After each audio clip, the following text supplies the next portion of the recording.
দুর্গাপুজোতে মায়ের সবথেকে বেশি যেটা দরকার পড়ে পুজোর ক্ষেত্রে তা হলো 108টি পদ্ম ফুল।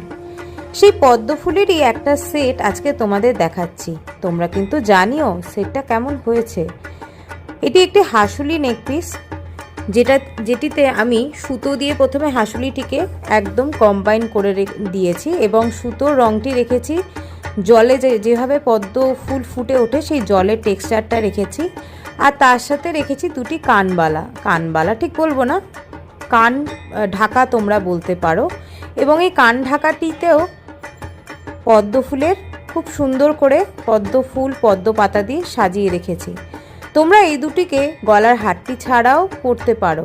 আর হ্যাঁ, এই পদ্ম হাসুলির মেকিং ভিডিওটা তোমরা চাইছো কি না আমাকে কমেন্ট বক্সে জানিও। আমি পদ্ম ফুল মেকিং, পদ্ম পাতা মেকিং এবং হাসুলিতে তোমরা কিভাবে এটি রেডি করবে আমি দেখিয়ে দেবো। আর এখানে একজোড়া আমি পদ্ম ফুলের স্টাডও রেখেছি, যেটা এই সেটটির সাথে মানানসই একদম চলে।